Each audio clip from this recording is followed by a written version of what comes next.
finally, what's happening today? Because of all of this, over the last 2 to 3 years, there's been a huge backlash against these dark practices of platforms.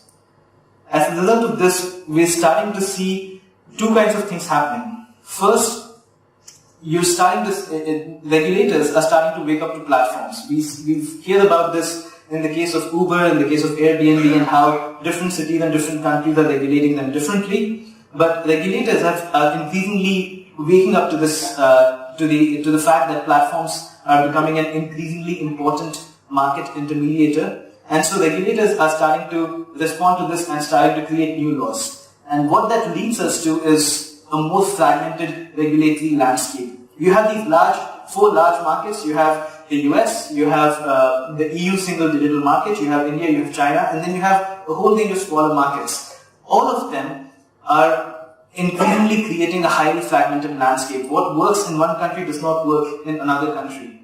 Google is already seeing its business model suffer in the EU because it cannot train its algorithms in the EU using data outside the EU, nor can it use data from the EU to train its algorithms in other countries. And so the targeting, the ability to target advertisements is going down because of this fragmented regulatory landscape. It's leading to all kinds of other arbitrages as well. If you think of what's happening with the regulation of autonomous vehicles, or closer home with the regulation of drone delivery, you have, for example, two American companies, Domino's Pizza and a drone delivery company called Flirty. Two American companies not piloting their drone delivery of pizza program in the US, but coming to New Zealand and piloting it over there.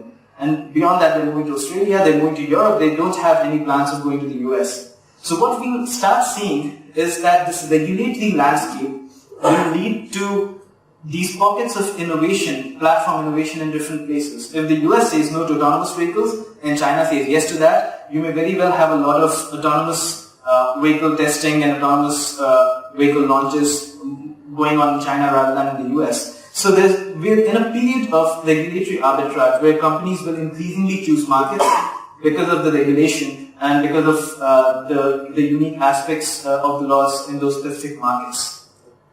And finally, the last thing, the other key thing that we are seeing with the platform revolution today is a backlash to centralized governance. We're starting to see a greater call for distributed governance. And the reason for this is that ecosystem participants, partners to a platform, all of them feel that there is too much power that a few platforms are amassing. The problem is that all of these distributed governance models are still very nascent.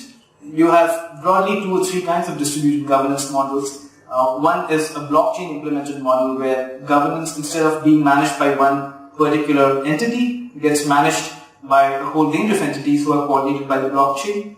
The other model that you have is of a platform collective where the ownership of the platform is distributed among the ecosystem. So if an example of this is a platform called Stocksy, which allows photographers to sell their photographs, and the platform is owned equally by the photographers as well. So that's an example of distributed governance as well, but all of these are still experiments. There is a clear tension today for platforms to move away from centralized governance to distributed governance, but at the same time, because a lot of platforms need network effects, they do not succeed in the initial days without network effects. A lot of these platforms tend to be backed by venture capital, and when you have something backed by venture capital, you need a model that appropriates profit centrally. Otherwise, it would not make a good investment. So fundamentally, we've not seen a good solution to the centralized governance problem. But these are two aspects that will increasingly determine where you invest in the platform economy going forward and what kinds of news you should watch out for.